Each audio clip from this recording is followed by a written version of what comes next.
नमस्कार मित्रों, आज हम सुनेंगे मालती जोशी जी की एक बहुत ही मार्मिक कहानी तुम मेरी राखो लाज हरी का भाग दो। पहले भाग में हमने सुना कि कैसे संध्या शादी में जाकर अपमानित होती है और वापस अपने घर लौट आती है। सुरेश और नरेश की बहुएं उससे ऐसे छिटक रही थी जैसे छू जाएगी तो कोई अनर्थ हो जाएगा। इतनी लड़कियां हैं यहाँ पर, किसी ने पास बैठने तक को नहीं कहा। बेचारी बड़ी बूढ़ियों के बीच बैठी रही। वह तो आने के लिए कतई तैयार नहीं थी। मैं ही जबरदस्ती लिवा लाई और अब पछता रही हूँ। नाहक उसके घाव हरे कर दिए। और यह सब कहते हुए मैं पता नहीं कब सुबकने लगी। घाव संध्या के ही नहीं, मेरे भी हरे हो गए थे। मनीष की मृत्यु का यह नया पहलू अपने भयावह रूप में मेरे सामने आया था और मैं दहल गई थी। उधर कृष्णा की जिठानी भुनभुना रही थी।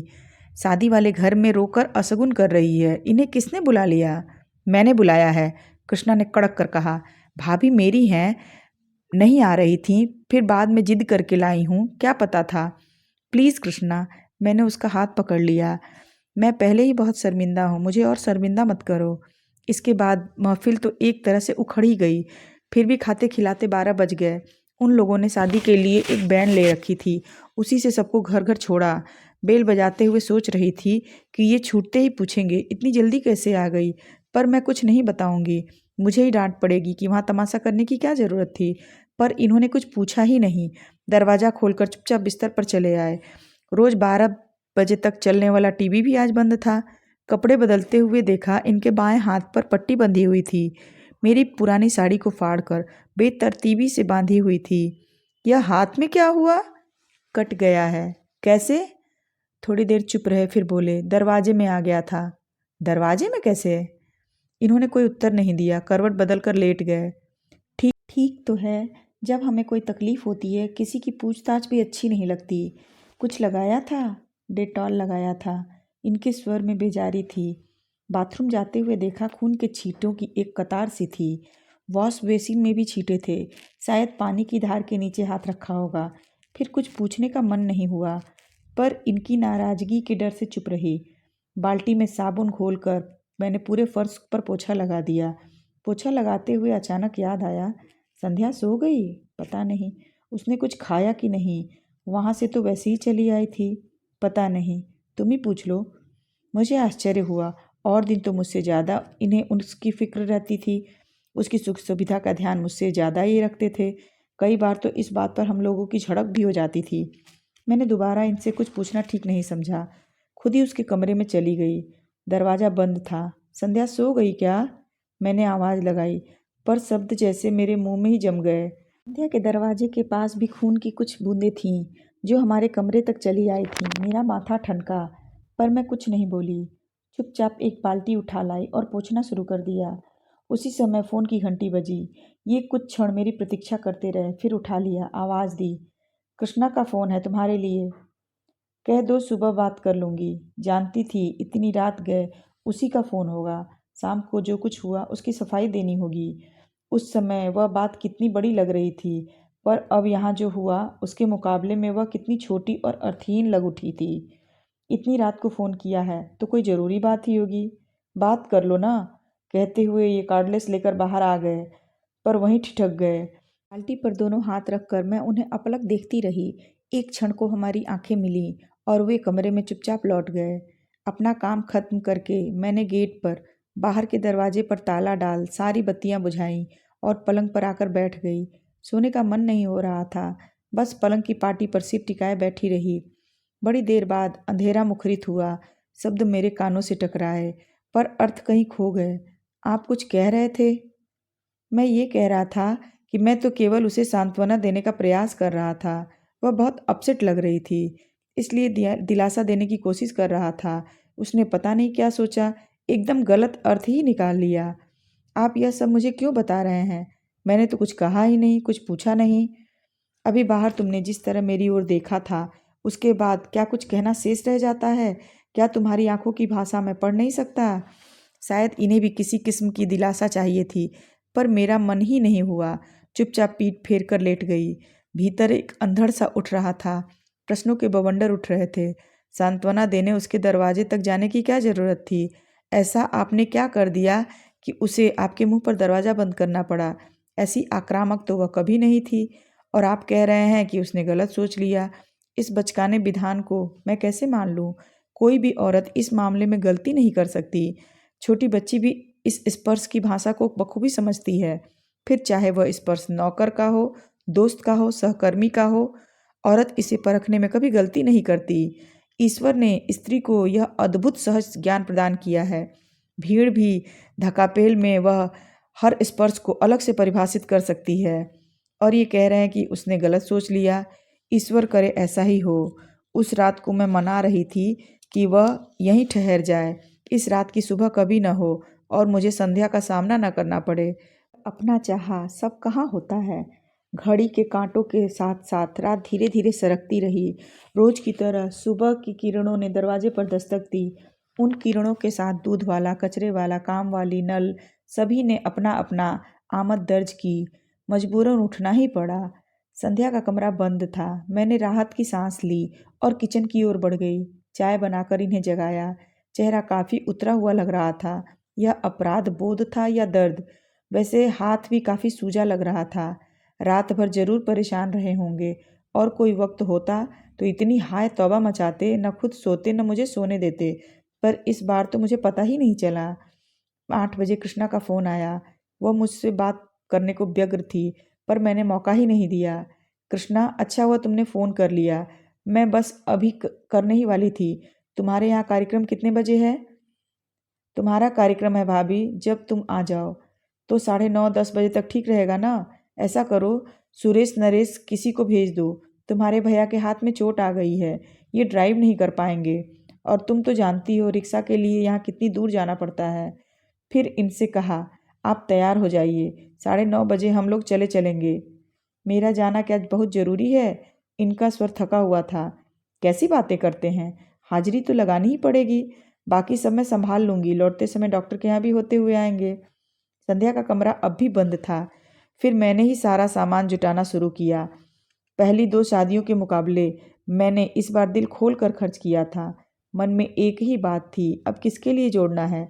संध्या के पास तो सरकार का और समाज का दिया हुआ बहुत है, जिंदगी आराम से कट जाएगी।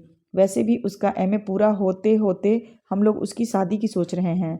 हम ही लोग कन्यादान करेंगे। भाई नहीं रहा तो क्या हुआ, सविता के लिए एक बहन ही तो हो जाएगी। सविता की याद आते ही मन उदास हो गया। आज मैं कृष्णा के लिए इतना कर रही हूँ, कल को सविता के बच्चों की शादी होगी तो कौन खड़ा होगा? उसकी सास की बाईपास न हुई होती तो सविता आज यहाँ होती, तब वह मेरी तरह उदास हो जाती। ठीक 9 बजे नरेश गाड़ी लेकर आया। संध्या का कमरा तब भी बंद था। जब तक ये तैयार हुए, मैंने और नरेश ने मिलकर पूरा सामान गाड़ी में जमा दिया। जाने से पहले इसे जगा तो दूं कहकर मैंने संध्या के दरवाजे पर दस्तक दी। 2-4 आवाज़ें भी दी, पर कोई जवाब नहीं आया। क्या बात है, इतनी देर तक तो कभी नहीं सोती। पहली बार मुझे थोड़ी चिंता हुई। नरेश, कल रात वहीं से लौटकर कमरे में जो गई है सो बाहर ही नहीं निकली। कहीं तबीयत तो खराब नहीं है? नरेश का चेहरा फक पड़ गया। आजीजी के स्वर में बोला, मामी जी, कुछ ऐसी वैसी बात हो गई तो प्लीज़ हमारा नाम मत लीजिएगा। मम्मी बता रही थी कि कल कुछ लफड़ा हो गया था। आप तो जानती हैं, शादी ब्याह में ये सब चलता ही रहता है। वह बोलता जा रहा था और मेरा दिमाग ऐसी वैसी बात पर ही अटका हुआ था। ऐसी वैसी बात का मतलब? पर उसके कुछ कहने से पहले ही मतलब मेरे मन मस्तिष्क में कौंध गया। आशंका से मैं कांप उठी। नरेश, किसी तरह दरवाज़ा खुलवाओ। वह कैसे खुलवाता? उसने अपने कंधों से धक्का दिया, घुटनों से जोर लगाया, पर दरवाज़ा टस से मस नहीं हुआ। फिर उसने कहा, स्क्रू ड्राइवर हो तो दीजिए, मैं बोल्ट खोलने की कोशिश करता हूँ। तुम दरवाज़ा तोड़ दो। मेरा धैर्य अब टूट चुका था। अनिष्ट की आशंका से मैं सहम गई थी, पर दरवाज़ा तोड़ना क्या इतना आसान था? मैं, नरेश, महरी सब जोर आजमा रहे थे। मोगरी, हथौड़ी सबका उपयोग हो रहा था। शोर सुनकर पड़ोस के शुक्ला जी भी आ गए। उनकी भी मदद ली गई। बड़ी देर बाद थोड़ी सी फांक मिली तो धड़कते दिल से मैंने सबसे पहले पंखे का मुआयना किया। वह बंद था। फिर भी मैं राहत की सांस नहीं ले सकी, क्योंकि कमरे का सन्नाटा बहुत अशुभ लग रहा था। बड़ी देर बाद दरवाज़ा भरभरा कर गिरा तो हम लोग तेजी से भीतर दाखिल हुए। पलंग पर वह निस्पंद लेटी थी। कृष्णा के यहाँ से लौटकर उसने कपड़े भी नहीं बदले थे। नींद की गोलियों की शीशी सिराने खाली पड़ी थी। इसके बाद का घटनाक्रम एक दुस्वप्न की तरह था। हम अस्पताल दर अस्पताल भटके, पर हर जगह भर्ती करने से इनकार कर दिया गया। आखिरकार मजबूरन सरकारी अस्पताल की शरण लेनी पड़ी। फिर पुलिस आई, संध्या के पास पहरा बिठा दिया गया। सबके बयान हुए, अड़ोसियों पड़ोसियों रिश्तेदारों उसके सहपाठियों से पूछताछ हुई, उसके भाई बहनों को फ़ोन किए गए। बेचारा नरेश इस हंगामे के बीच मामा जी की पट्टी करवा लाया था। पता चला 3 उंगलियों में हेयरलाइन क्रैक है और छोटी उंगली का एकदम कचूमर ही निकल गया है। अच्छा हुआ कि इस समय सबका ध्यान संध्या की ओर था। इनके एक्सीडेंट के बारे में किसी ने उत्सुकता नहीं दिखाई, नहीं तो किस किस को क्या क्या कैफियत देती। नरेश के जाने के बाद एक बात याद आई।